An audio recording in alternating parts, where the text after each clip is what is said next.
അപ്പോൾ ഇന്ന് നമ്മൾ നോക്കാൻ പോകുന്നത് വെർച്വൽ ബോക്സ് മൂന്നാമത്തെ പാർട്ടാണ്. കഴിഞ്ഞ 2 പാർട്ട് കാണുക, എന്നിട്ട് ഇത് കാണുക. ഓക്കെ, കഴിഞ്ഞ 2 പാർട്ടിൽ നമ്മൾ എന്ത് ചെയ്തായിരുന്നു, ഈ വെർച്വൽ ബോക്സിൻ്റെ ബേസിക് ആയിട്ടുള്ള കാര്യങ്ങളെക്കുറിച്ചൊക്കെ പറഞ്ഞായിരുന്നു. പിന്നെ അതുപോലെ കഴിഞ്ഞ പാർട്ടിൽ ജനറൽ ഈ ഡിസ്ക് എൻക്രിപ്ഷൻ വരെ പറഞ്ഞു നിർത്തിയായിരുന്നു. ബേസിക്, അഡ്വാൻസ്, ഡിസ്ക്രിപ്ഷൻ, ഡിസ്കംപ്ഷൻ. ഓക്കെ, ഇന്നത്തെ പാർട്ടിൽ നമുക്ക് system, display, storage, audio, network, serial port, USB, shared folder, user interface, ഇത്രയും കാര്യങ്ങൾ പറഞ്ഞുകൊണ്ട് ഈ ഒരു വെർച്വൽ ബോക്സിൻ്റെ ടോപ്പിക് നമുക്ക് ഇവിടെ അവസാനിപ്പിക്കാം. ഓക്കെ, അപ്പോൾ നമുക്ക് സിസ്റ്റത്തിലോട്ട് കിടക്കാം. ഓക്കെ, അപ്പോൾ സിസ്റ്റം ആണെന്ന് പറയാനുള്ളത്. സിസ്റ്റത്തിനകത്ത് മദർ ബോർഡ് എന്ന് പറഞ്ഞ ഓപ്ഷൻ ഉണ്ട്. ഈ മദർ ബോർഡിനകത്ത് നമുക്ക് ഫസ്റ്റുള്ള ഓപ്ഷൻ എന്ന് പറഞ്ഞാൽ ബേസ് മെമ്മറി എന്ന് പറഞ്ഞു കഴിഞ്ഞാൽ ഈ ഒരു വിൻഡോസ് 7 എന്ന് പറഞ്ഞാൽ നമ്മളിപ്പോൾ വെർച്വലായിട്ട് ഇൻസ്റ്റാൾ ചെയ്ത സിസ്റ്റത്തിന് എത്ര GB റാം കൊടുക്കണം എന്നുള്ളതാണ്. ഞാനിവിടെ 1024 OS ഇൻസ്റ്റാൾ ചെയ്യുന്ന സമയത്ത് ഫസ്റ്റ് സ്റ്റാർട്ടിങ്ങിൽ കൊടുത്തിട്ടുള്ളത്. നിങ്ങൾക്ക് വേണമെങ്കിൽ ഇൻക്രീസ് ചെയ്യുക, ഡൗൺ ചെയ്യുക, അതിനുള്ള ഓപ്ഷനാണ് ഇവിടെ മാറ്റം വരുന്നത്. ഇത് ബാർ വലിച്ചു കഴിഞ്ഞാലും മാറ്റം വരും, അതല്ലെങ്കിൽ ഇവിടെ നിങ്ങൾക്ക് മാറ്റാനും ചെയ്യും. മാനുവലി ഇവിടെ എൻ്റർ ചെയ്ത് കൊടുക്കുക. ഓക്കെ, അപ്പോൾ ഇത്രയും ഓപ്ഷനുകളാണ്. പിന്നെ ഈ ബൂട്ട് ഓർഡർ, ഏതൊക്കെ സാധനം ബൂട്ട് ചെയ്യണം എന്നുള്ളതിൻ്റെ ഓർഡറാണിത്. ഇപ്പോൾ ഫസ്റ്റ് നിങ്ങൾക്ക് ഹാർഡ് ഡിസ്ക് ബൂട്ട് ചെയ്യണമെന്നുണ്ടെങ്കിൽ ഇതിങ്ങനെ മുകളിലോട്ട് ഇങ്ങനെ കൊണ്ടുപോകാൻ പറ്റും. എന്നിട്ട് ഹാർഡ് ഡിസ്ക് വേണ്ടാന്നുണ്ടെങ്കിൽ ടിക്ക് ഒഴിവാക്കാൻ പറ്റും. ഹാർഡ് ഡിസ്ക് ഇല്ലാന്നുണ്ടെങ്കിൽ ഈ വിൻഡോസ് ഓൺ ആവില്ല. അപ്പോൾ ഹാർഡ് ഡിസ്ക് ടിക്ക് കൊടുക്കുക, ഫ്ലോപ്പി ഡ്രൈവ് ഇതൊന്നും ആവശ്യമില്ലെങ്കിൽ അത് ഓഫ് ആക്കും ചെയ്യുക. ഫസ്റ്റ് ഈ ഹാർഡ് ഡിസ്ക് താഴോട്ടോ മുകളിലോട്ടോ അതിന് ഓർഡർ ഫസ്റ്റ് ചെയ്ത് ബൂട്ട് ചെയ്യണം. ഫസ്റ്റ് സാധാരണ ഒരു സെറ്റിങ്സിൽ സാധാരണ ചെയ്യാറാണ് ഇങ്ങനെ ചെയ്യാറ്. ഫ്ലോപ്പി ഡ്രൈവ് ഇല്ലയെന്നുണ്ടെങ്കിൽ ഫ്ലോപ്പി ഡ്രൈവ് സ്കിപ്പ് ചെയ്യും, എന്നിട്ട് C ഡ്രൈവ് ഉണ്ടാകുന്നില്ലേ സ്കിപ്പ് ചെയ്യും, എന്നിട്ട് ഹാർഡ് ഡിസ്ക് ബൂട്ട് ചെയ്യും. അങ്ങനെ ഉണ്ടാവാറ്. ഓക്കെ, അപ്പോൾ നമ്മളവിടുത്തെ കേസിൽ നമ്മൾ ഹാർഡ് ഡിസ്ക് ഫസ്റ്റിലിടുന്നു. ഓക്കെ, ഏതും നിങ്ങളെ ഇഷ്ടത്തിന് ബൂട്ട് ഓർഡർ സെലക്ട് ചെയ്ത് കൊടുക്കുക, അതിനുള്ള ഓപ്ഷൻ. നെറ്റ്വർക്കും സെലക്ട് ചെയ്ത് ടിക്കറ്റ് മാത്രമേ ഇത് സെലക്ട് ആവുള്ളൂ. എനിക്കിപ്പോൾ ഹാർഡ് ഡിസ്ക് മാത്രം മതിയാവുകൊണ്ട് ഞാൻ അത് മാത്രം. നെറ്റ്വർക്ക് ടിക്കറ്റ് കൊടുത്താൽ നെറ്റ്വർക്ക് ബൂട്ടിങ്ങും കൂടി എനേബിൾ ആവും. അതുപോലെ ഫ്ലോപ്പി ഇത് ഇട്ട് കഴിഞ്ഞാൽ മാത്രമല്ല ഇത് ഓർഡർ മുകളിൽ ആക്കണം കേട്ടോ. എന്നുവെച്ചാൽ ഹാർഡ് ഡിസ്ക് ഏറ്റവും ലാസ്റ്റ് വരണം, അതിൻ്റെ മുകളിലായിട്ട് വരണം. കാരണം ഹാർഡ് ഡിസ്ക് ബൂട്ട് റിക്വസ്റ്റ് കൊടുത്തു കഴിഞ്ഞാൽ എന്തായാലും ഹാർഡ് ഡിസ്ക് നേരെ കയറും. അപ്പോൾ പിന്നെ ഫസ്റ്റ് ബൂട്ടിൽ ഹാർഡ് ഡിസ്ക് ആണെന്നുണ്ടെങ്കിൽ നേരെ ഹാർഡ് ഡിസ്കിലോട്ട് തന്നെ കയറുള്ളൂ സിസ്റ്റം, വേറെ ഒന്നിലേക്കും പോകില്ല. ഓക്കെ, അതാണ് ബൂട്ട് ഓർഡർ. പിന്നെ അതിൻ്റെ നേരെ തൊട്ടൊരു ചിപ്സെറ്റ് എന്ന് പറഞ്ഞു കഴിഞ്ഞാൽ 2 ചിപ്സെറ്റാണ് ഈ ഒരു വെർച്വൽ ബോക്സിൽ ഇവർ ഇൻറ്റഗ്രേറ്റ് ചെയ്തിട്ടുള്ളത്. ഒന്ന് ICH9, പിന്നെ അതുപോലെ PCI X3 എന്ന് പറഞ്ഞിട്ടുള്ള ഒരു 2 ചിപ്സെറ്റ്.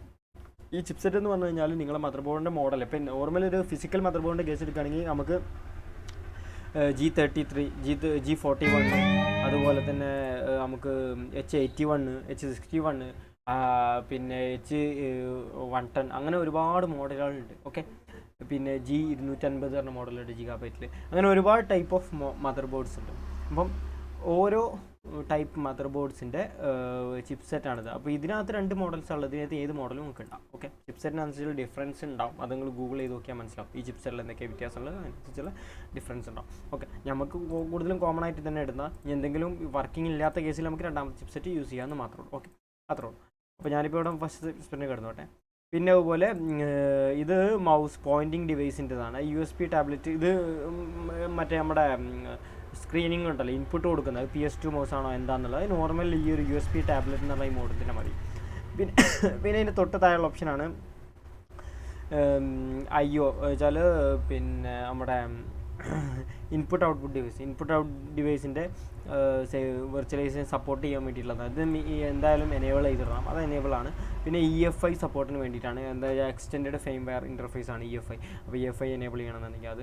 പിന്നെ ഹാർഡ്വെയർ ക്ലോക്കിംഗ് ടൈം UTC എന്ന് പറഞ്ഞു കഴിഞ്ഞാൽ നമ്മുടെ ബയോസിലുള്ള ടൈം എനേബിൾ ചെയ്ത് കൊടുക്കാൻ വേണ്ടിയിട്ടാണ്. അത് ഇതിന് അത് ആവശ്യം വരും, ചിലതിന് ആവശ്യം വരില്ല. അപ്പോൾ ആവശ്യം ഉണ്ടെങ്കിൽ ടിക്ക് ചെയ്ത് കൊടുക്കാറുള്ളൂ.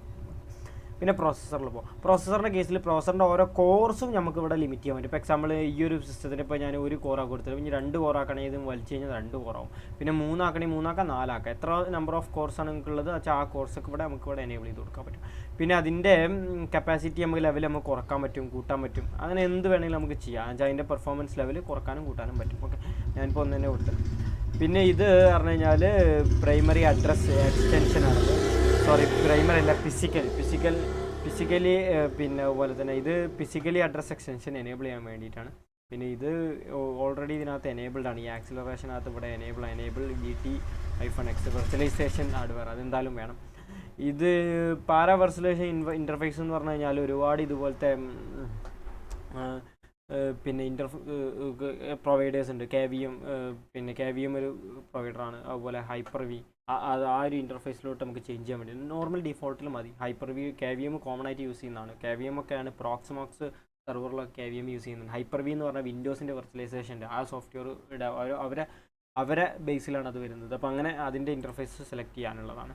ഓക്കെ, ഇതിനകത്തൊന്നും പ്രത്യേകിച്ച് നമുക്ക് ചേഞ്ചസ് വരുത്തേണ്ടി വെച്ചാൽ കാനലെക്സ് ഒക്കെ ഇൻസ്റ്റാൾ ചെയ്യുമ്പോൾ എപ്പോഴും നമ്മൾ ഇതിനകത്ത് ഈ ഒരു ഓപ്ഷൻ പിന്നെ PI എനേബിൾ ചെയ്ത് കൊടുക്കാറുണ്ട്. ഓക്കെ, കാരണം ചില ഫീച്ചർ കിട്ടാൻ വേണ്ടിയിട്ട്. പിന്നെ നമുക്ക് ഇനി വേണ്ടത് ഇനി ഡിസ്പ്ലേ നോക്കാം. ഡിസ്പ്ലേനകത്ത് നോക്കുകയാണെന്നാണ് ഇവിടെ വീഡിയോ മെമ്മറി എന്ന് പറഞ്ഞാൽ നമുക്ക് ഗ്രാഫിക്സ് മെമ്മറിയാണ്. ഗ്രാഫിക്സ് മെമ്മറി നമുക്ക് എത്ര വേണമെന്നുള്ളത് ഇവിടെ സെലക്ട് ചെയ്ത് കൊടുക്കാൻ പറ്റും. കേട്ടോ, മിനിമം 32 MB കൊടുക്കണം. കേട്ടോ, അവിടെ മിനിമം ഉള്ളത് പറഞ്ഞു കഴിഞ്ഞാൽ 25-26 32 MB ഉണ്ടാവും. നമുക്ക് വേണമെങ്കിൽ ഇനി 128 വരെ കൂട്ടാനുള്ള ഓപ്ഷൻ ഉണ്ട്. പിന്നെ എത്ര മോണിറ്റർ കൗണ്ട് വേണമെങ്കിൽ കൂട്ടാം. 2, 3, 4, 5, 6, 8 ഒക്കെ ആക്കാൻ പറ്റും. ഓക്കെ, അത് കൂട്ടുന്നതനുസരിച്ച് ഇവിടെ മെമ്മറിയും കൂട്ടി കൊടുക്കണം കേട്ടോ, അങ്ങനെയുണ്ട്. ഓക്കെ, അപ്പോൾ അത് മോണിറ്ററിൻ്റെ കൗണ്ട്, ഒരുപാട് മോണിറ്ററുകൾ കൊടുക്കാൻ വേണ്ടിയുള്ള ഓപ്ഷൻസ്. പിന്നെ അതുപോലെ തന്നെ അതിൻ്റെ VGA കൺട്രോളർ, നമ്മുടെ 3 VGA controller, VBox VGA controller, VMS VGA controller ഉണ്ട്. പിന്നെ അതുപോലെ VBox SVGA കൺട്രോളർ ഉണ്ട്. അപ്പോൾ നമ്മൾ നോർമലി എടുക്കുന്നത് തന്നെ. പിന്നെ 3D ആക്സലറേഷൻ കിട്ടാൻ വേണ്ടി 3D സപ്പോർട്ടിന് വേണ്ടിയിട്ടാണ് ഈ ടിക്ക് നമുക്ക് ചെയ്യുന്നത്. വേണമെങ്കിൽ ചെയ്യാം. ഓക്കെ, അപ്പം അതൊന്ന്. പിന്നെ അതുപോലെ തന്നെ ഇനി നമുക്ക് ഇതിനകത്ത് ചെയ്യാനുള്ളത് റിമോട്ട് ഡിസ്പ്ലേ നോക്കാം. റിമോട്ട് ഡിസ്പ്ലേ എന്ന് പറഞ്ഞു കഴിഞ്ഞാൽ ഈ ഒരു OSന് നമുക്ക് റിമോട്ടലി വെച്ചാൽ വിൻഡോസിൻ്റെ RDP പ്രോട്ടോക്കോൾ അല്ലാണ്ട് വേറെ രീതിയിൽ നിങ്ങൾക്ക് ഈ ഒരു വെർച്വൽ ബോക്സിൻ്റെ RDP പ്രോട്ടോക്കോൾ വഴി കാണണമെന്നുണ്ടെങ്കിൽ നിങ്ങൾക്ക് എന്ത് ചെയ്യുക, ഈ ഒരു പിന്നെ സെർവർ പോർട്ട് നമ്പർ വെച്ചിട്ട് ഇതിൻ്റെ ഈ നിങ്ങളുടെ സിസ്റ്റത്തിൻ്റെ IP വെച്ചിട്ട് നിങ്ങൾക്ക് എന്ത് ചെയ്യുക, കണക്ട് ചെയ്യാൻ പറ്റും. ഇത് എനേബിൾ കൊടുക്കുക. എന്നിട്ട് ഈ പോർട്ട് നമ്പർ പോർട്ട് ഫോർവേഡ് ചെയ്ത് കഴിഞ്ഞാൽ നിങ്ങൾക്ക് എവിടെ നിന്നും ഈ ഒരു സിസ്റ്റത്തെ ഡയറക്റ്റ് വന്ന് ആക്സസ് ചെയ്ത് കൊടുക്കാൻ പറ്റും. സത്യം പറഞ്ഞാൽ ഒറാക്കിൾ വെർച്വൽ ബോക്സ് എന്ന് പറഞ്ഞ സാധനം സത്യം പറഞ്ഞാൽ ഒരു സെർവറായിട്ട് അങ്ങനെ വെക്കുക. എന്നിട്ട് നമുക്ക് പുറത്തുനിന്ന് ഇങ്ങനെ RDP ക്ലയൻറ്റ് പോലെ കണക്ട് ചെയ്യാവുന്ന രീതിയിലൊക്കെ ചെയ്യാം. പല രീതിയിൽ നമുക്ക് പ്ലാൻ ചെയ്യാം. അതിന് വേണ്ടിയിട്ടുള്ളതാണ് ഇത്. പിന്നെ അലോ മൾട്ടിപ്പിൾ കണക്ഷൻ എന്ന് പറഞ്ഞാൽ ഒരേ സമയം തന്നെ മൾട്ടിപ്പിൾ ആളുകൾക്ക് ആക്സസ് ചെയ്യാൻ വേണ്ടിയിട്ടാണ് ഇതിൻ്റെ. പിന്നെ external authentication, guest authentication, 2 authentication മോഡും ഇതിനകത്തുണ്ട്. ഓക്കെ, ഞാനത് ഡിസേബിൾ ചെയ്യണം. ഇത് നമുക്ക് റിമോട്ട് ഡെസ്ക്ടോപ്പ് ആയിട്ട് യൂസ് ചെയ്യുന്നതാണ് റിമോട്ട് ഡിസ്പ്ലേ എന്ന് പറഞ്ഞ സംഭവം. ഓക്കെ, വെച്ചാൽ റിമോട്ട്ലി ആ ഒരു സ്ക്രീൻ കാണാൻ പറ്റും, അത്ര തന്നെ. അതാണ് അതിൻ്റെ ബെനിഫിറ്റ്. ഓക്കെ, ഇത് ഇതിനകത്ത് വേറെ കാര്യം, ഇതിനകത്ത് കൺട്രോൾ ഉണ്ടാവില്ല. ഡിസ്പ്ലേ കാണാൻ മാത്രമേ പറ്റുള്ളൂ കേട്ടോ. അത് ഡിസ്പ്ലേ മാത്രമാണ്, കൺട്രോൾ ചെയ്യാൻ പറ്റില്ല. ഡിസ്പ്ലേ വെച്ചാൽ റിമോട്ട്ലി അതിനെ വ്യൂ ചെയ്യാൻ മാത്രമേ പറ്റുള്ളൂ. ഓക്കെ, ഇനി റെക്കോർഡിങ്ങിനകത്ത് പോകാം. റെക്കോർഡിങ്ങിനകത്ത് പോകുകയാണെന്നുണ്ടെങ്കിൽ എനേബിൾ റെക്കോർഡിംഗ് എന്ന് പറഞ്ഞു കഴിഞ്ഞാൽ വീഡിയോ ഉള്ളി, ഓഡിയോ ഉള്ളി, അതിന് 3 ഓപ്ഷൻസുകളുണ്ട്. അതിനകത്ത് വീഡിയോ റെക്കോർഡ് ചെയ്യണമെന്ന് ക്ലിക്ക് ചെയ്യുക. എന്നിട്ട് അതിൻ്റെ ഫയൽ പാത്ത് എവിടെയാണ് റെക്കോർഡ് ചെയ്യേണ്ടത് എന്നുള്ളത്, അതിൻ്റെ എത്ര ഫുൾ സ്ക്രീൻ, എത്ര സൈസ് കൊടുക്കുന്നുണ്ട്, ഫ്രെയിം റേറ്റ് എത്ര വേണ്ടതെന്നുള്ളത്, വീഡിയോ ക്വാളിറ്റി, ഓഡിയോ ക്വാളിറ്റി ചോദിച്ചിട്ട് സ്ക്രീൻ 1 ഒരു സ്ക്രീൻ ഇപ്പോൾ ഇതിനകത്തുള്ളൂ. അപ്പോൾ സ്ക്രീൻ 1 സെലക്ട് ചെയ്യുക. പിന്നെ അതുപോലെ അബൌട്ട് അതിൻ്റെ ഒരു ഡീറ്റെയിൽസ് കൊടുക്കുന്നത് 18 MB വരും 5 മിനിറ്റ് വീഡിയോ ഒക്കെ എന്ന് പറയുന്നുണ്ട്. അപ്പോൾ അതിന് സെറ്റിംഗ്സ് തന്നെ മാറ്റുന്നതനുസരിച്ച് അതിൻ്റെ സൈസ് കുറയും. കണ്ട ഫ്രെയിം റേറ്റ് കുറച്ച് കഴിഞ്ഞാൽ 7 MB ആയി. ഫ്രെയിം റേറ്റ് കൂട്ടുമ്പോൾ കണ്ട 22 MB ആയി. ഓക്കെ, അപ്പോൾ അതൊക്കെയാണ് അതിൻ്റെ ബെനിഫിറ്റ്. ഓക്കെ, പിന്നെ അതേപോലെ തന്നെ ക്വാളിറ്റി നമ്മൾ ലോ ആക്കി കഴിഞ്ഞാൽ MB കുറയും, ക്വാളിറ്റി ഹൈ ആക്കി കഴിഞ്ഞാൽ MB കൂടും. ഓക്കെ, പിന്നെ അതുപോലെ അതിൻ്റെ ബിറ്റ് റേറ്റ്, ഓഡിയോൻ്റെ ബിറ്റ് റേറ്റ് കൂടുന്നതനുസരിച്ച് MB കൂടും, അത് കുറേയൊക്കെ ചെയ്യും. ഓക്കെ, അപ്പോൾ അതൊന്ന്. അപ്പോൾ റെക്കോർഡ് ചെയ്യാനുള്ള ഓപ്ഷനാണിത്. ഓക്കെ, ജസ്റ്റ് റെക്കോർഡിങ്ങിന് മാത്രമുള്ള ഓപ്ഷനാണ്. ഓക്കെ, ഇനി സ്റ്റോറേജിനകത്തുള്ള ഓപ്ഷൻസുകൾ എന്ന് പറഞ്ഞു കഴിഞ്ഞാൽ ഇതിനകത്തിട്ട് CDs, ഇത് ഗസ്റ്റ് അഡീഷണൽ CD ഇതിനകത്ത് ഡീഫോൾട്ടായിട്ടുള്ളതാണ്. പിന്നെ അതുപോലെ തന്നെ നമുക്ക് എക്സ്ട്രാ ഹാർഡ് ഡിസ്കുകൾ, സ്റ്റോറേജിനകത്ത് എക്സ്ട്രാ ഹാർഡ് ഡിസ്കുകളൊക്കെ ആഡ് ചെയ്യാൻ പറ്റും. ഇവിടെ ഈ ന്യൂ ക്ലിക്ക് ചെയ്ത് കഴിഞ്ഞാൽ ന്യൂ സ്റ്റോറേജ് സെലക്ട് ചെയ്തിട്ട് വേണമെങ്കിൽ ID ഡിസ്ക്, പിന്നെ അതുപോലെ തന്നെ ഇതൊക്കെ ഇപ്പോൾ ഉള്ളത് കാരണം സാറ്റ ഡിസ്ക് തന്നെയാണ്. അപ്പോൾ സാറ്റ ഡിസ്ക് ആണെങ്കിൽ ഇവിടെ ക്ലിക്ക് ചെയ്തിട്ട് സാറ്റ ഡിസ്ക് സെലക്ട് ചെയ്യാൻ പറ്റും. ചൂസ് ഡിസ്ക് ഫയൽ വേണമെങ്കിൽ ക്രിയേറ്റ് ചെയ്യാം.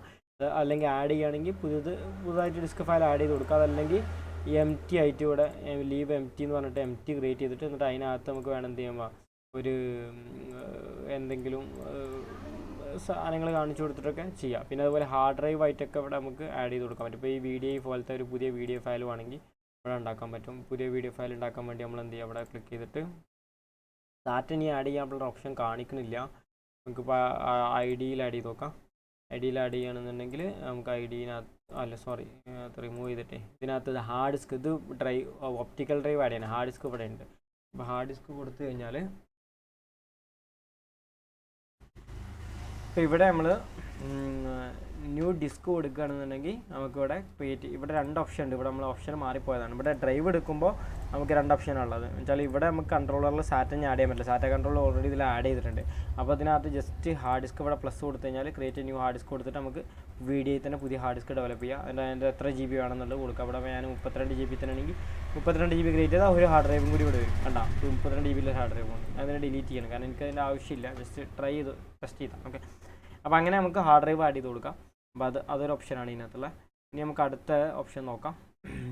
ഇവിടെ ഓഡിയോക്കകത്ത് പറഞ്ഞാൽ ഈ ഒരു സിസ്റ്റത്തിന് കൊടുക്കേണ്ട ഓഡിയോ ഏതാണ്. അപ്പോൾ അതിനകത്ത് ഇപ്പോൾ നമുക്കിവിടെ ഓഡിയോ കൺട്രോളർ 3 ഉണ്ട്. അപ്പോൾ അതിനകത്ത് ഇൻ്റൽ എച്ച് ഡി ഓഡിയോ ഉണ്ട്, പിന്നെ അതുപോലെ ICH കൺട്രോളർ ഉണ്ട്, പിന്നെ സൗണ്ട് ബസ്റ്റർ എന്ന് പറഞ്ഞിട്ട് കൺട്രോളർ. ഈ 3 കൺട്രോളർ ഏത് കൊടുക്കണം എന്നുള്ളത്, പിന്നെ വിൻഡോസ് ഡയറക്റ്റ് ആണോ എന്നുള്ളത് അത്ര തന്നെ. പിന്നെ ഓഡിയോ ഇൻപുട്ട് എനേബിൾ ചെയ്യണോ ഔട്ട്പുട്ട് എനേബിൾ ചെയ്യണോ, അത് സിമ്പിൾ കാര്യങ്ങളാണ്. നെറ്റ്വർക്ക് നമുക്ക് എപ്പോഴും ആവശ്യമുള്ള സാധനമാണ്. അപ്പോൾ നെറ്റ്വർക്കിനകത്ത് നമുക്ക് 4 അഡാപ്റ്റർ ഒരേ സമയം നമുക്ക് എനേബിൾ ചെയ്യാം. 4 വേണമെങ്കിൽ എനേബിൾ ചെയ്തിടാം, അല്ലെങ്കിൽ 1 മാത്രം എനേബിൾ നമുക്ക് ഇഷ്ടത്തിനനുസരിച്ച് ചെയ്യാം. അപ്പം ഫസ്റ്റ് ഇതിനകത്തുള്ള അറ്റാച്ച്ഡ് നാറ്റ് ഡീഫോൾട്ടായിട്ട് ഈ നാറ്റിലായിരിക്കും ഉണ്ടാവും. ഈ നാറ്റിൻ്റെ ബെനിഫിറ്റ് എന്താ പറഞ്ഞാൽ, നാറ്റ് എന്ന് പറഞ്ഞു കഴിഞ്ഞാൽ നാറ്റിനകത്ത് കണക്ട് ചെയ്ത് കഴിഞ്ഞാൽ ഒരു നമ്മുടെ നിലവിലുള്ള നമ്മുടെ ഇൻ്റർനെറ്റ് വെച്ചാൽ മെയിൻ PCയിലുള്ള ഇൻ്റർനെറ്റിനെ ഇവരെന്ത് ചെയ്യുന്നു വെച്ച് കഴിഞ്ഞാൽ ഒരു റൗട്ടർ പോലെ അവർ ആക്ട് ചെയ്തിട്ട് ഒരു 10 സംതിങ് എന്നുള്ള ഒരു IP ഇട്ടിട്ട് അവർ നിങ്ങൾക്കായിട്ടൊരു ഒരു നാറ്റ് ചെയ്തിട്ടുള്ള ഒരു കണക്ഷൻ തരും. അപ്പോൾ നിങ്ങളൊരു മെഷീൻ ടെസ്റ്റിംഗ് ഒക്കെ നടത്തുകയാണെങ്കിൽ ഇതൊരു റിയൽ PC പോലെ ആക്ട് ചെയ്യില്ല. കാരണം ഇവിടെ നാറ്റ് ചെയ്തുകൊണ്ട് ഇവിടെ പോർട്ട് ഫോർവേഡിംഗ് എന്ന ഓപ്ഷനിൽ പോർട്ട് ഫോർവേഡ് ചെയ്ത് കൊടുത്താൽ മാത്രമേ നിങ്ങളെ പിന്നെ ഈ ഒരു വെർച്വൽ മെഷീനും നിങ്ങളെ മെയിൻ PC ആയി കമ്മ്യൂണിക്കേറ്റ് ചെയ്യാൻ പറ്റുള്ളൂ. അപ്പോൾ നമുക്കത് മൊത്തത്തിൽ കമ്മ്യൂണിക്കേറ്റ് ചെയ്യിപ്പിക്കാൻ വേണ്ടി നമ്മൾ എപ്പോഴും ചെയ്യേണ്ടത് ഈ നാറ്റാണ്ട് ഒഴിവാക്കിയിട്ട് ഇവിടെ എന്ത് ചെയ്യുക, ബ്രിഡ്ജ് അഡാപ്റ്റർ കൊടുക്കുക. ബ്രിഡ്ജ് അഡാപ്റ്റർ കൊടുത്തതിന് ശേഷം നിങ്ങൾക്ക് എന്ത് ചെയ്യുക, അവിടെ ഏതാണോ നിങ്ങൾ ഇതിപ്പോൾ എൻ്റെ കയ്യിൽ റിയൽ ടെക് ഫാമിലി GE കൺട്രോളറാണ് ഞാൻ ഉപയോഗിക്കുക. വൈഫൈ ആണെങ്കിൽ വൈഫൈയും ഇവിടെ കാണിക്കും. അപ്പോൾ ഞാനിവിടെ ഇത് സിസ്റ്റം ആയതുകൊണ്ട് ഇതിനകത്ത് ഇത് ഇതർനെറ്റ് പോർട്ട് മാത്രമേ. അപ്പോൾ ഇതർനെറ്റിൻ്റെ ഇത് കാണിച്ചു കൊടുത്തു കഴിഞ്ഞാൽ അതിനകത്ത് നമുക്ക് ഇവിടെ ഉണ്ട് മാക് അഡ്രസ്സ് നമുക്ക് ഇഷ്ടമുള്ള ചൂസ് ചെയ്യുക, അല്ലെങ്കിൽ നമുക്ക് ഇഷ്ടമുള്ള ഇവിടെ ടൈപ്പ് ചെയ്ത് കയറ്റും ചെയ്യാം. ഓക്കെ, അപ്പോൾ അങ്ങനെ രീതിയിൽ കൊടുത്തിട്ട് എന്ത് ചെയ്യുക, കേബിൾ കണക്റ്റ് കൊടുത്ത് ഓക്കെ കൊടുത്തു കഴിഞ്ഞാൽ എന്താവും, ഡയറക്റ്റ് കണക്റ്റ് ആവും. അപ്പോൾ എപ്പോഴും നിങ്ങൾ ശ്രദ്ധിക്കുക, ഒരു സിസ്റ്റം ഇൻസ്റ്റാൾ ചെയ്യുന്ന ബ്രിഡ്ജ് അഡാപ്റ്ററിൽ ഇട്ട് കഴിഞ്ഞാൽ ഒരു പുതിയ സിസ്റ്റം നിങ്ങൾ സെയിം നെറ്റ്വർക്കിൽ കണക്ട് ചെയ്യുന്ന മാതിരി ഇരിക്കും. നാറ്റ് ആവുമ്പോൾ നിങ്ങൾ എന്ത് ചെയ്യണം, ഈ പോർട്ട് ഫോർവേഡിംഗ് വഴി പുതിയ പോർട്ട് പറഞ്ഞു കൊടുക്കണം. ഇത് TCP-യിലാണോ UDP-യിലാണെന്നുള്ളത് പറഞ്ഞു കൊടുത്തിട്ട് അതെന്ത് ചെയ്യണം വെച്ചാൽ പോർട്ട് ഫോർവേഡിങ് ചെയ്യണം, എന്നെങ്കിൽ മാത്രമേ അത് വർക്ക് ചെയ്യുള്ളൂ. ഓക്കെ, അപ്പോൾ എപ്പോഴും എന്ത് ചെയ്യുക, നേരെ ബ്രിഡ്ജിലോട്ട് മാറ്റുക. ബ്രിഡ്ജ് അഡാപ്റ്ററിൽ മാറ്റിയിട്ട് നിങ്ങളെ വൈഫൈ ആണെങ്കിൽ വൈഫൈ, ഇതർനെറ്റ് ആണെങ്കിൽ ഇതർനെറ്റ്. ഇപ്പോൾ ഇത് ഇതർനെറ്റിൻ്റെ പേരാണ് ഈ റിയൽ ടെക് ഓഡിയോ. ഇതെങ്ങനെ മനസ്സിലാക്കുക വെച്ച് കഴിഞ്ഞാൽ കൺട്രോൾ പാനൽ എടുക്കുക, നെറ്റ്വർക്ക് എടുക്കുക, ഷെയറിംഗ് സെൻറ്റർ എടുക്കുക, ചേഞ്ച് അഡാപ്റ്റർ സെറ്റിങ്സ് എടുക്കുക. അപ്പോൾ ഇതിനകത്ത് കണ്ടോ, ഇവിടെ ഇതാണ് നമ്മളെ ഇൻ്റെ അഡാപ്റ്റർ കണ്ടോ, ഇതിൻ്റെ പേരുണ്ടോ, real tech PCI GEB family controller. Okay, അപ്പോൾ ആ കൺട്രോളറാണ് ഇപ്പോൾ ഇവിടെ നമ്മൾ സെലക്ട് ചെയ്യേണ്ട സെയിം സാധനം എന്താണ് ഇവിടെ കൺട്രോളർ. ഓക്കെ, അപ്പോൾ അങ്ങനെ അപ്പോൾ അവിടെ വൈഫൈൻ്റെ ഉണ്ടെങ്കിൽ വൈഫൈ സെലക്ട് ചെയ്യുക, ഏതും സെലക്ട് ചെയ്യുക. ഇപ്പോൾ എനിക്ക് വൈഫൈ ഇല്ലാത്തതുകൊണ്ടാണ് കാണിക്കാത്തത്. എന്നിട്ട് ഓക്കെ കൊടുത്തു കഴിഞ്ഞാൽ ഓക്കെ. അപ്പോൾ ബ്രിഡ്ജ് അഡാപ്റ്റർ ശ്രദ്ധിക്കാം. പിന്നെ മറ്റ് ഇൻറ്റേർണൽ ഉണ്ട്. ഇൻറ്റേർണൽ എന്ന് പറഞ്ഞാൽ ഒരു ഇൻറ്റേർണൽ പോലത്തെ ഒരു അഡാപ്റ്റർ ഇതിനകത്ത് ക്രിയേറ്റ് ചെയ്യാൻ പറ്റും. പിന്നെ അതുപോലെ ഹോസ്റ്റ് അഡാപ്റ്റർ ഓൺലി ചെയ്യാൻ പറ്റും. പിന്നെ അതുപോലെ തന്നെ നെറ്റ്വർക്ക് ഉണ്ട്, നാറ്റ് ഉണ്ട്. ഓക്കെ, നാറ്റിലായിരിക്കും ഡിഫോൾട്ട് കൊടുക്കുക. ഓക്കെ, അപ്പോൾ അത് മാറ്റുക എന്നുള്ളതാണ് ഒരു കാര്യം ചെയ്യാനുള്ളത്.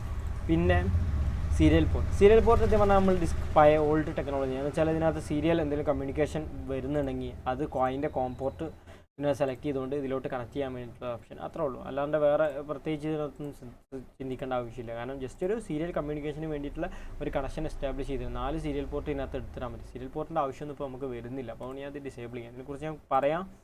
പോർട്ട് നമ്പർ പറഞ്ഞു കഴിഞ്ഞപ്പോൾ ഇതിനകത്ത് ഇപ്പോൾ ഞാൻ സീരിയലിൽ ഇപ്പോൾ ആ കോംപോർട്ട് പറഞ്ഞു കഴിഞ്ഞാൽ എങ്ങനെ മനസ്സിലാക്കുക വെച്ചാൽ ഇപ്പോൾ ഇതിനകത്ത് ഇപ്പോൾ ഡീഫോൾട്ടായിട്ട് ഒന്നുണ്ട്, ഇതാ പ്രിൻ്റർ പോയിൻ്റ് ഉണ്ട്, LPT1 ഉണ്ട്, കോമൺ പോർട്ട് ഉണ്ട്. എൻ്റെ കമ്പ്യൂട്ടർ ആയതുകൊണ്ട് ഇതിനകത്തൊരു സീരിയൽ പോർട്ട് ഉണ്ട്. ആ സീരിയൽ പോർട്ടിൻ്റെ ആണ് COM1.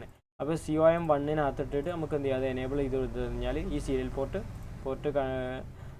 TCP-യിലിട്ട് കഴിഞ്ഞാൽ വേണമെങ്കിൽ കണക്ട് ചെയ്യാൻ പറ്റും. അതല്ലെങ്കിൽ നിങ്ങൾക്ക് ഹോസ്റ്റ് ഡിവൈസ് അതുപോലെ ഹോസ്റ്റ് പൈപ്പ് ഡിസ്കണക്ട് ചെയ്ത് 3 ഓപ്ഷൻസ് ഉണ്ട്. അപ്പോൾ ഇതിനകത്ത് കണക്ട് ചെയ്ത് കഴിഞ്ഞാൽ നേരെ എന്ത് ചെയ്യാൻ പറ്റും, നമുക്ക് ഈ ഒരു നിലവിൽ വെച്ചാൽ പ്രീവിയസ് മെയിൻ സിസ്റ്റത്തിൽ കണക്ട് ചെയ്തൊരു സീരിയലിനെ ഇതിലോട്ട് കണക്ട് ചെയ്യുക. അപ്പോൾ അതിന് വേണ്ടിയിട്ടാണ് സീരിയൽ കണക്ഷൻ വരുന്നത്. പിന്നെ വേറെയും കുറേ ആപ്ലിക്കേഷൻ ലെയറിൽ കുറേ ഓപ്ഷൻസുകളുണ്ട്, പക്ഷെ നമുക്ക് അതിൻ്റെ ആവശ്യം വരുന്നില്ല, സീരിയലിൻ്റെ ഉപയോഗം കുറവാണ്. അപ്പോൾ USB-ൻ്റെ കേസിൽ പോകുകയാണെങ്കിൽ എൻ്റെ ഈ സിസ്റ്റത്തിനകത്ത് 1, 2, 3 3 കൺട്രോളർ ഉണ്ട്. ഇപ്പോൾ USB 1, 2, 3 ഉണ്ട്. അപ്പോൾ ഏതാണ് വേണ്ടതെന്നുള്ളത് ഇവിടെ സെലക്ട് ചെയ്യുക. അപ്പോൾ 3 സെലക്ട് ചെയ്ത 3യുടെ ഡിവൈസുകൾ നമുക്ക് ഇവിടെ ആഡ് ചെയ്ത് കൊടുക്കും. ഇവിടെ 3 ഡിവൈസ് ഇപ്പോൾ ഞാൻ കണക്ട് ചെയ്ത USB-കളാണ്. USB മൗസും ഒന്ന് കീബോർഡുമാണ്. വേറെ ഒന്നും ഇപ്പോൾ ഇതിൽ കണക്ട് ചെയ്തിട്ടില്ല. കണക്ട് ചെയ്ത് അവിടെ കാണിക്കും. അത് ക്ലിക്ക് ചെയ്ത് കഴിഞ്ഞാൽ നേരത്തെ മുമ്പത്തെ പാർട്ടിൽ നമ്മൾ കാണിച്ചില്ല, ഡിവൈസിൽ മെനു എടുത്തിട്ട് കാണിക്കുക. അതേപോലെ തന്നെയാണ് ചെയ്യാറുള്ളത്, വേറെ ഒന്നും ചെയ്യാം. പിന്നെ ഷെയർഡ് ഇൻ്റർഫേസൊക്കെ സിമ്പിളാണ്. ഷെയർഡ് ഫോൾഡർ എന്നാൽ അതിന് മുമ്പ് ഞാൻ പറഞ്ഞിരുന്നു ഷെയർഡ് ഫോൾഡറെ കുറിച്ച്. ജസ്റ്റ് നിങ്ങളെ മെയിൻ PCയിൽ നിന്ന് ഒരു ഫയൽ നിങ്ങൾ ഷെയർ ചെയ്യണമെന്നുണ്ടെങ്കിൽ അതിൻ്റെ പാത്ത് കാണിച്ചു കൊടുത്തിട്ട് നിങ്ങൾക്ക് ഷെയർ ചെയ്യാനുള്ള ഒരു ഓപ്ഷനാണ്. അപ്പം അതിനകത്ത് ജസ്റ്റ് ഫയൽ കാണിച്ചു കൊടുത്തു കഴിഞ്ഞാൽ അതിൻ്റെ റീഡ് ഓൺലി ആണെങ്കിൽ റീഡ് ഓൺലി, അല്ലെങ്കിൽ ഓട്ടോ മോഡ് കൊടുത്തിട്ട് ഓക്കെ കൊടുത്തു കഴിഞ്ഞാൽ ഈ ഒരു വിൻഡോസ് ഫയലിലോട്ട് ഓട്ടോമാറ്റിക് ആ ഒരു ഫയൽ ഷെയർ ആയി കിട്ടും. പിന്നെ ആ ഫയലിനെ വേണമെങ്കിൽ നെറ്റ്വർക്കിൽ പോയിട്ട് നിങ്ങൾക്ക് ആക്സസ് ചെയ്യാം, അത്രേ ഉള്ളൂ. ഓക്കെ, പിന്നെ യൂസർ ഇൻ്റർഫേസ് എന്ന് പറഞ്ഞു കഴിഞ്ഞാൽ നമ്മളെ ഒരു സിസ്റ്റം ഇതിൻ്റെ പ്രിവ്യൂ കിട്ടുമ്പോൾ അതിൻ്റെ യൂസർ ഇൻ്റർഫേസ് മോഡിഫൈ ചെയ്യാനകത്ത് ടിക്ക് ഒഴിവാക്കി കഴിഞ്ഞാൽ ഈ മെനു പോവും. ഈ മെനുവിൽ നിങ്ങൾക്ക് ഇൻപുട്ടിനകത്ത് കീബോർഡ് വേണ്ടാന്നുണ്ടെങ്കിൽ ടിക്ക് ഒഴിവാക്കി ആ ഓപ്ഷൻ ഒഴിവാകും. ഇതൊക്കെ നിങ്ങൾക്ക് ഇങ്ങനെ ചെക്ക് ചെയ്ത് നോക്കാവുന്നതാണ്. യൂസർ ഇൻ്റർഫേസ് മോഡിഫിക്കേഷൻ ചെയ്യാനാണ്. ഇതിനകത്ത് ഈ ഫയലിനകത്ത് ഇപ്പോൾ എന്തൊക്കെ ഓപ്ഷൻസ് ഒക്കെ വേണമെന്നുള്ളതാണ്. അപ്പോൾ ഇതൊക്കെ നമുക്ക് ഒഴിവാക്കണം, ഇതൊക്കെ ഒഴിവാക്കാം. അതുപോലെ മെഷീനകത്ത് എന്തൊക്കെ ഓപ്ഷൻ വേണം, അങ്ങനെ ഓരോന്നോ അങ്ങനത്തെ സെറ്റിങ്സുകളാണ്. അതൊക്കെ വേണമെങ്കിൽ റിമൂവ് ചെയ്യണമെങ്കിൽ റിമൂവ് ചെയ്യുക. ഇൻ്റർഫേസിനകത്ത് എന്തൊക്കെയാണ് വേണമെന്നുള്ളതാണ് ചോദിക്കുന്നത്. പിന്നെ അതേപോലെ ഈ അടിയിലുള്ള ഈ ഇൻഡിക്കേഷൻസ് ഒക്കെ വേണമെങ്കിൽ അവിടെ വെക്കാം, അല്ലെങ്കിൽ നിങ്ങൾക്ക് ഒഴിവാക്കണമെങ്കിൽ ഈ ടിക്കറ്റ് ഒഴിവാക്കിയത് മൊത്തം പോകും. അല്ലാതെ ഒന്ന് മാത്രമാണെങ്കിൽ ഒന്ന് മാത്രം ഇങ്ങനെ ഒഴിവാക്കാൻ പറ്റും. അങ്ങനെ ജസ്റ്റ് കസ്റ്റമൈസേഷൻ അത്രേ ഉള്ളൂ. ഓക്കെ, അപ്പോൾ ഇത്രയും കാര്യങ്ങളാണ് വെർച്വൽ ബോക്സിനെ കുറിച്ച് പറയാനുള്ളത്. അപ്പോൾ ഇനി വെർച്വൽ ബോക്സിനെ കുറിച്ചുള്ള നിങ്ങളുടെ ഡൗട്ടുകളൊക്കെ കമൻറ്റ് ചെയ്യുക. അപ്പോൾ ഞാൻ അതിൻ്റെ ആൻസർ ചെയ്യുന്നതാണ്. ഇനി വേറെ ഏതെങ്കിലും സോഫ്റ്റ്വെയർ ആയിട്ട് നമുക്ക് അടുത്ത വീഡിയോയിൽ കാണാം. ഓക്കെ.